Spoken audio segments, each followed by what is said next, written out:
You guys showed a lot of love last time for the first video, and I'm bringing you a part 2 with more players that I'm going to be selling high at the right time. Players that I believe, whether it's in the peak of the off season or in training camp or even the first couple weeks of the season, that I'm going to be trying to sell high before it's too late. Okay, so make sure you like, comment, and subscribe, and let me know which player you're going to be selling high at the right time. And before we get into it, go to flockfantasy.com/land. The best way to support what Zach and I are doing here. You can get our rankings, our bonus videos, our articles. You can submit your own articles. You can submit your own rankings and so much more. Go to flockfantasy.com/land. Get 30% off at sign up.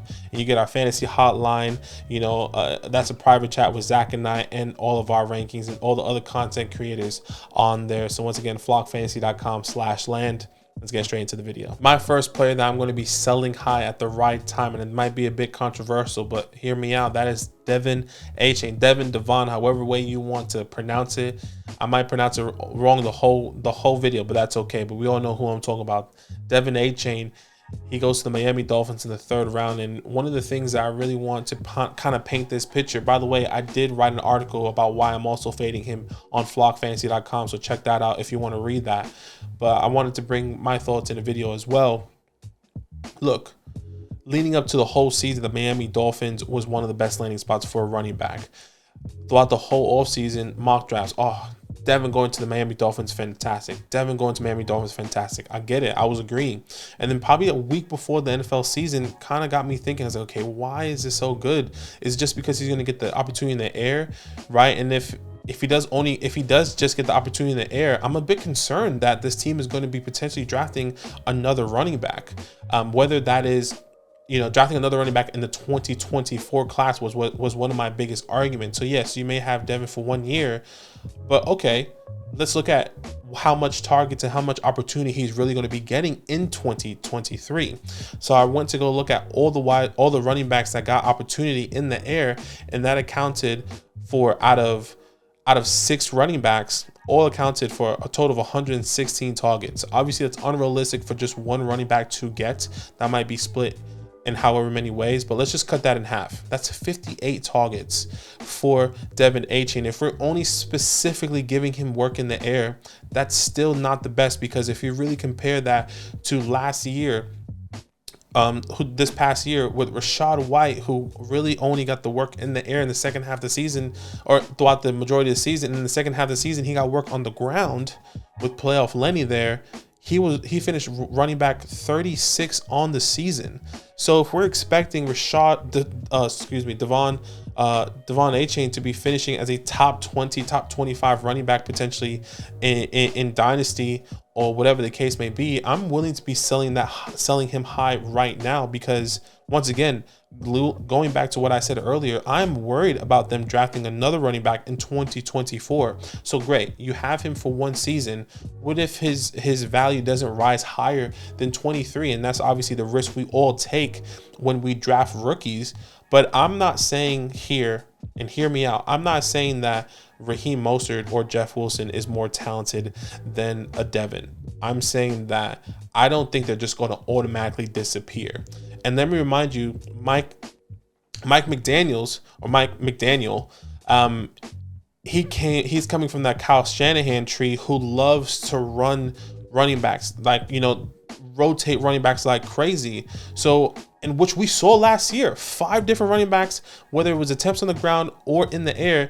So Savon Ahmed, Myles Gaskin, Chase Edmonds, Jeff Wilson, Raheem Mostert, Alec Ingold as well. You know, he also got opportunities. So, I mean, what do we just expect Devin to take over 116 targets to be this top 20 back, maybe in his rookie season, or let's not even say top 20 back.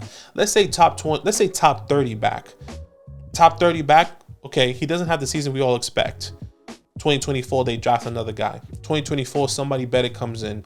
Maybe a Braden Allen falls into the 1st round, early second. Miami Dolphins have an early second pick, right? Whoever the case may be. I mean, I can list so many running backs coming in 2024 class that I think we will all agree that can be a dual threat on the ground and in the air. And we're still leaning on Devin to be this guy. Look, I'm somebody that thinks that his value is going to plummet once the 2024 NFL draft comes. So you can either sell him now, whether that is maybe you got him in the middle of the second or you got him in the early second. Maybe you want to sell him for a random 24 second. Sure, do that. Some people got him in the late first, maybe 110, 111, 112.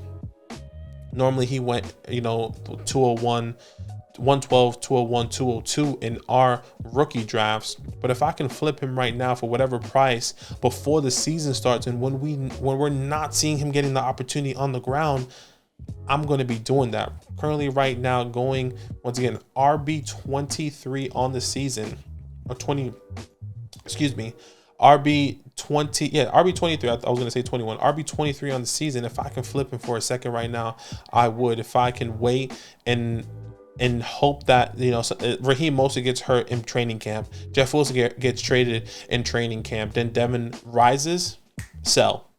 That's me every single day, and I'm going to be trying to flip him as much as possible because there's no doubt in my mind that the Miami Dolphins is going to be drafting another running back in the 2024 class, and this can be ands, if, or buts, but that's how I'm leaning right now with Devin A-Chain. My second sell high player at the right time, and that is Geno Smith.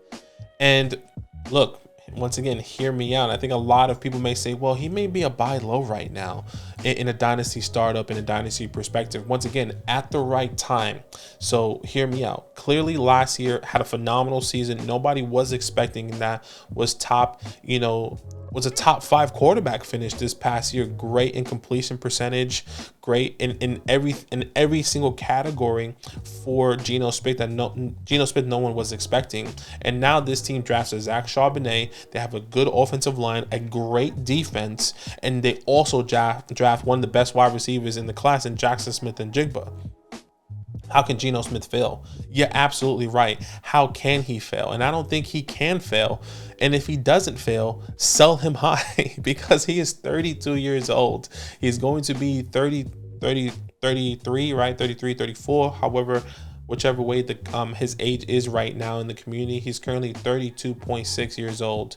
So that means he's going to be 33 by the end of this season. And my biggest concern is this contract. If they really wanted Geno Smith for a longer contract, a longer period of time, they would have given him a 4-year contract and say, you know what, Geno, you're the guy. I know you're 32 years old, but here's a 4-year contract. You're going to play with us for the next 4 years. I don't think that's the case.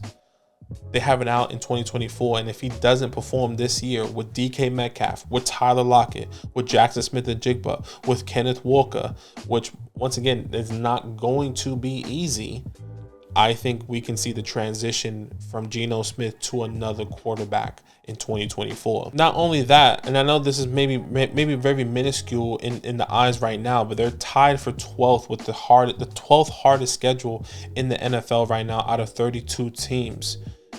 This was the first year we've seen success from Geno Smith, right? Yes, he was a top quarterback at the time of at his NFL draft, but we didn't really see that flourish. And we saw the 1 year years later, and we hope that he's gonna potentially finish as a top 10, top 12 quarterback this year. I think we can see a massive step back from Geno Smith, and if we can sell him high now, or maybe do a swap, I am willing to do that. Players that I can think of right now that I would rather be swapping, if maybe somebody's saying, hey, I like Geno Smith and his weapons, give me Jared Goff and his weapons. Right? Jared Goff, 28 years old, Jameson Williams, Jahmyr Gibbs, Sam Laporta, right? I mean, Amon-Ra St. Brown, and someone saying that they'd rather have Geno Smith. Sure, I would 100% do that. And if I can get a random 2024 first, maybe I have to throw in a third, maybe I have to throw in whatever the case may be, a small player, I'm willing to do that because, once again, I'm not believing in the longevity of Geno Smith. I'm not believing that he's going to be playing and being a quarterback for the next 3, 4, 5 years onwards. Now, he did get that contract extension like I alluded to earlier, but once again, has the Seahawks have an out in 2024. They have one of the top 12 schedules. They finished 9-8 this past year. What if it's flipped? What if it's 8-9? What if it's 7-10? right? What if it's a later round and then they have a chance to stretch for a quarterback at the NFL draft? I think these are the things that we look at, right? Their true pick in this past draft was a 20th pick. They did have that earlier pick, you know, with the Denver Broncos, but they had the 20th pick. What if that is the 15th? What if that is the 14th? And they move up to get a quarterback, right? Caleb Williams, Drake May, however way that NFL draft is going to pan out, I can definitely see the Seahawks doing that. I mean, we were talking about that this year with Anthony Richardson. We were talking about this year with Will Levis. And now they didn't go for the quarterback because they probably weren't expecting to be that high, and then they rather go defensive. What if next year is that year for Geno? What if next year is that year and that you only have Geno for the 1 year? Once again, I am not anti-Geno. I'm saying I'm trying to sell him at the right time for the right price, because if I'm really thinking about this contract and the longevity, I'm happy to pivot. Once again, take a chance on a Jared Goff. Take a chance on a late 23 first if you truly want 110. I would really be interested in a Dalton Kincaid and maybe something a little bit more to get rid of Geno Smith. Once again, it's a starting point, not a finish line, right? So it's a finish line. It's a starting point, not the finish line, right? So hopefully I said that right. But once again, guys that I'm trying to sell high right now at the right time, that would be Geno Smith. My last player that I am selling high at the right time, that is Isaiah Pacheco. And I know we've heard this name so many times in the off season, even by us. We were preaching it, but I still think there is a window to sell high right now. If anything, even higher now that the Kansas City Chiefs did not draft not one running back, not even in the 6th, 7th, however many rounds right now. Okay. So Isaiah Pacheco currently running back 24 currently right now. And look, once again, phenomenal season, came back Super Bowl champion, drafted in the 7th round. And I'm going to continue to lean on that. He was picked in the 7th round, and maybe they thought this year they had enough weapons with Isaiah Pacheco. Clyde was injured this past year, who was a top 12 running back, top 15 running back before he was injured and missed the second half of the season. I mean, he missed about 6 games, and even before that, he was still on pace he missed about 6 games, and he was a top 15, top 20 running back. What if that was a full season? Right? What if Clyde didn't get injured? And obviously he was getting the work in the air and some work on the ground. And then they also bring back Jet McKinnon. So I think that's also going to play a huge part of this offense. Once again, not saying that Isaiah Pacheco is going to be bad this year, but I also want to pivot. I'm still on the same train that I was before the NFL draft, that I still believe this team will draft another running back. I mean, there's talks even now that the Chiefs could be picking up Zeke. The Chiefs could be picking up Lenny. The Chiefs could be picking up Dalvin Cook. What if all those guys, not all those guys, one of those guys, what if that's Dalvin Cook? Dalvin Cook comes to the Chiefs, a great pass catching guy and a guy that can play in between, run in between the tackles. Where's Isaiah Pacheco fall for you then? You may think that Isaiah Pacheco is the better running back. You may think that, and you may believe that. Doesn't mean that he's going to get the opportunity over Dalvin Cook. Once again, all hypotheticals, just having the conversation and bringing my perspective. So once again, Isaiah Pacheco currently running back 24. And these are some people that I'm really interested to have a conversation with, and why I can be selling him high, whether it's now or even in the first, let's say first 4 or 5 weeks of the season. Isaiah Pacheco, top 15, top 20 running back. You see him getting the workload, maybe 10 carries. He needs to get a little bit more under his belt. I'm selling high. You have to sell high. Currently, right now, here are some players that you can trade for. Coins keep trade cut, which may sound absurd for some people. Deontay Johnson for Isaiah Pacheco. A Pat Frymuth for Isaiah Pacheco. I mean, these are some big names that you can go out and try to acquire for Pacheco. Also, Amari Cooper, you may have to throw in something a little bit more to sweeten the pot. But I am doing that every single day. Same thing with a Russell Wilson. Isaiah Pacheco, throw in a second, get a Russell Wilson.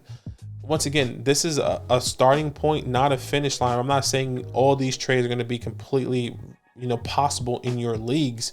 But once again, having the conversation, so many of you guys throughout all the off season said, I sold Pacheco and I got, an early second and some more. I've seen some people getting a first for Pacheco and some more.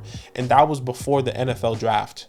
That was before people thought that was before when people thought that they were going to be drafting a running back. And now that they didn't, his value should be rising and has risen even before the NFL draft. And it hasn't been much, right? I mean, he was at one point running back 28 right before the NFL draft. And then now he's at running back 24. So he's risen 4 spots before after the NFL draft. And as we get closer to the season, there's no doubt I can see him squeezing into the top 20 potentially once people really understand, how he's going to be utilized in this offense, or if he's really going to be the starting, or when those reports come out saying Isaiah Pacheco is our starter day one over Clyde, over Jet. He rises, and then they also fall all at the same time. So sell him. He rises, he must fall. I mean, call me a movie script or whatever the case may be, but I'm making myself laugh over here. Once again, Isaiah Pacheco, running back 24. If you can sell him at the right time, I would be really, really happy to do that.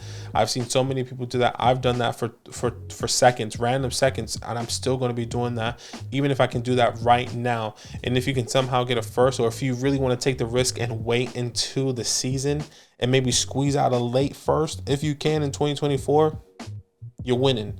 You are winning.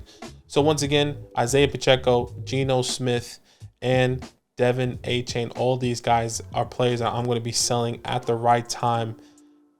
All conversations to be had. Comment down below. Let me know what you think, which player you are going to be trying to sell high at the right time.